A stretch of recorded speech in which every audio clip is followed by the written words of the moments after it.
Hello and welcome. It's me, Mrreeeee, and we've got another video for you around the retail scene with a new player housing. So we're going to dive right into this Wowhead post, and Blizzard has posted their first look about what player housing would involve. So, quick summary, there's a 50 plot instant neighborhood, public and private.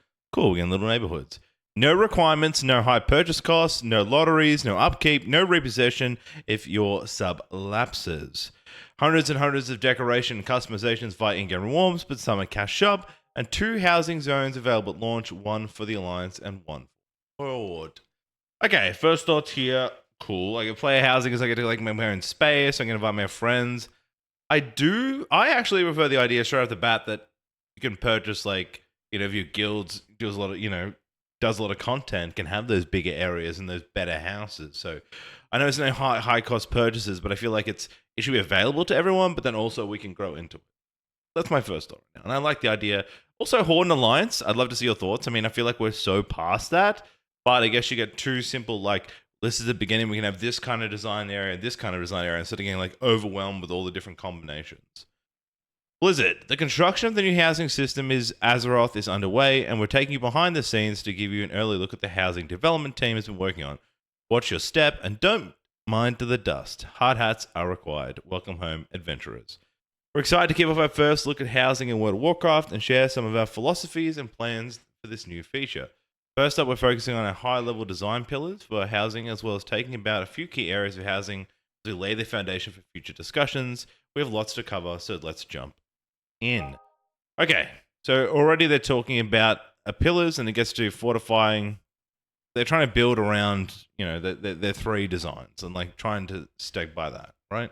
So we're looking at the fortifying with pillars. So when developing such a large new feature, it's useful to start with first defining its pillars. They keep developing team to get the same page before we start building, as well as providing a guiding light when making decisions and identifying priorities.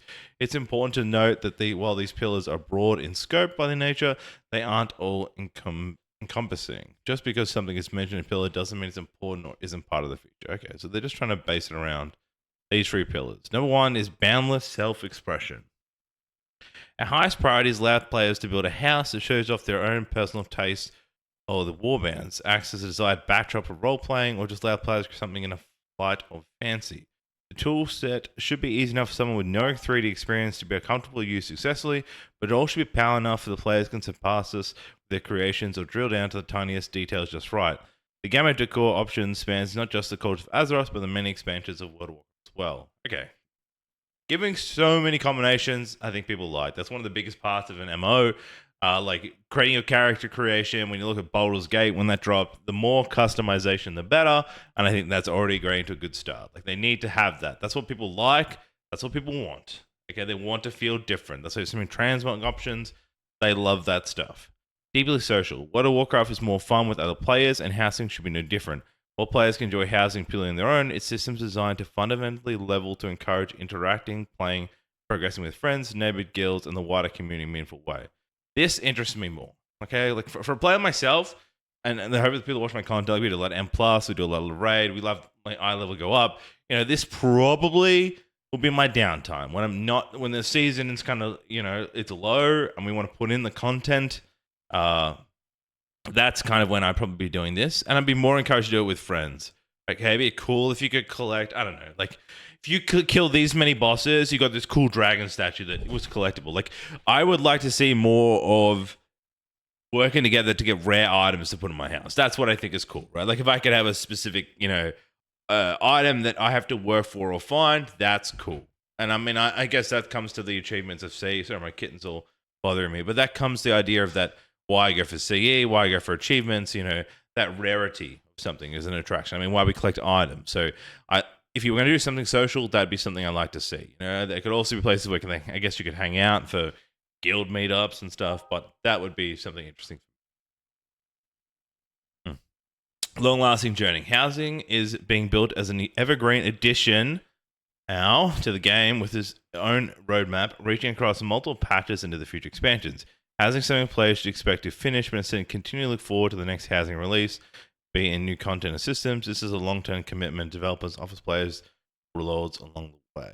I don't know if this has to be a pillar. Like, these make sense. this one, like, yeah, you should update content. Don't just drop it in, you know, as a one-time thing. I think should be self-explanatory to where we're at right now with look at the trading post that's ongoing. I assume that's what it will be. Like this season you do this and you'll earn this stuff, and next season I wouldn't say anything doing drastic, but maybe they do.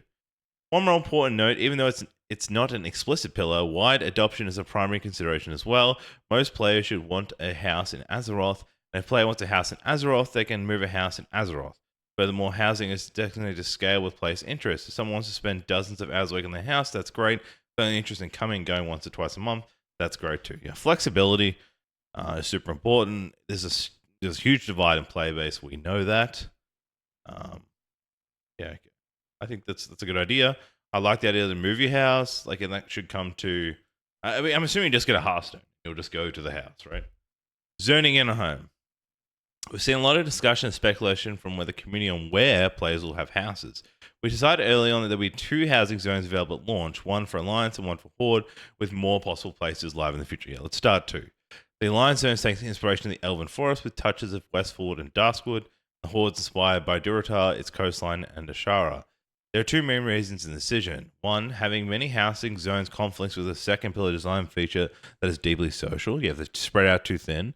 In a world where players can live in many different zones, they become increasingly spread out, and even with the aggressive sharding, the chance of seeing other players much less interacting with them and drops quickly. Putting it bluntly, zones are a lot of work. We'd much rather get the job with a small number of zones than do a passable job with a large number. Yep. We chose these as our starting points because of how iconic they are, respective factions, and how they home to many players. We're excited for what we'll accomplish with the 2 zones. That we're sharing more what it means in the future updates. Okay, that exactly makes sense, and I love the pictures so far. Like, you can see that Horde-ish vibe. You know, I'm hoping like all this stuff, like what things you can place on the roof, what stuff you would have on the ground. I'd be more. I think I'd be more. I feel like this has to be interactive. I have to be able to sit on things. I have to be able to move it. I'd like to be more Simsy. Like, you know, I can physically shift and move. Is it going to be like, you know, there's the bed always sits there and I can just shift the bed? I wouldn't want that. I want real customization here. If you're going to reel me in here, I want full customization. And they talked about the balanced expression. That's what I'm looking for. Not like, oh, you have every room has this shelf and this shelf changes to 10 different types of the shelf. No, I want to be able to move this whole thing. Let's look at the Alliance side here, which I like. I don't know which house would go. I'd probably go Horde more than Ally. I love the concept art. The concept art has always been so cool. Similarly, there have been discussions in the community on whether housing will pay win or not, along with the other conversation around real world money. We've been very aligned in internal conversations that housing is designed to be primarily player first and not revenue first. Housing will offer hundreds and hundreds of decorations and housing customized via in-game rewards, but also small items in cash shop as well. This is compatible to how transmog and pets are currently handled in the game versus the shop, where it allows players to have as many options possible for creating their perfect home in Azeroth. That's cool.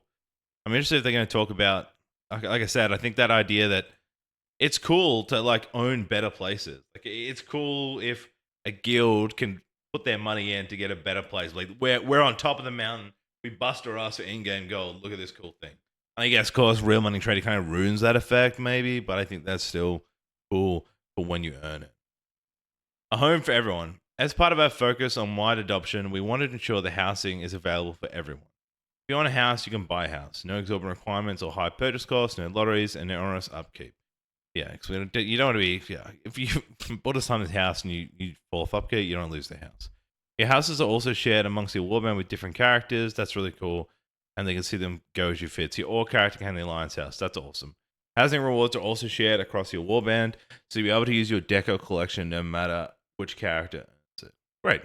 Flexibility. Well done, Blizzard. Furthermore, such as warbands that can cross factional lines but friend as well. You'll be able to visit your friends or guildmates' houses, their neighborhoods, and minimal restrictions regarding faction. For example, while it's not possible for your human character to buy a house in the Horde zone, your troll character in the same warband can, and then your human can use it. Cool. So again, flexibility. People are playing new races now. I should be able to buy what I want. This is cool. This is what I'm talking about, right? Like you have you should have tiered houses. I want to know, like, is it just I'm interested, like, once this on my zone, this shard, this house is bought, and then you have to buy another house. Like, how does that work? They're the interesting things I want to know. before we go, we want to mention the concept of neighborhoods as small T's. Houses are organized in roughly 50 plot neighborhoods, letting players live with each other, work together, and share rewards for being part of a neighborhood. This is cool. Neighborhoods are instant, but crucially, also persistent to your neighbors can be your neighbors for years to come. Neighborhoods also come in two flavors. Public neighborhoods, in which the game servers are responsible for creating and needing and maintaining, and private neighborhoods where groups of friends or guilds inhabit, progress, and customize together. This is sick. This is what we want, yeah?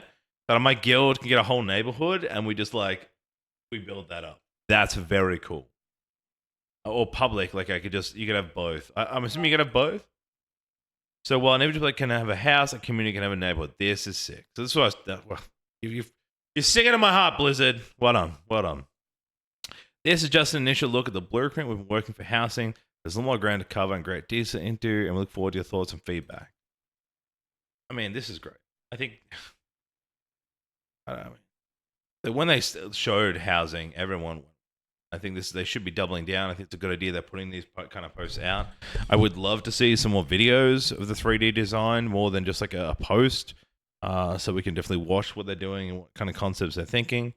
I would have loved if they started with this neighborhood conversation, because that's like the best thing to hear. I'm really keen for the neighborhoods, guild neighborhoods or friends neighborhoods. That's awesome. I think it's got a lot of potential here. We're going to talk about devil's advocate here. You know, cool. But I also think there's a lot of work to be done with the game mechanics of the game. Like, I don't want Blizzard to be a Sims. Yeah, I want this to be a side thing, the expansion. Yeah, I don't want this to be the main reason of the expansion. Like, player housing. And then but we're doing all dungeons. You know what I mean? This is cool. I like this. I don't want it to be everything about WoW. Okay? That's my take. Well, this is trying to be something different today, a bit of a review of the new content. I'm Mrreeeee. Thanks for watching, and I will see you all for the next video. Peace out.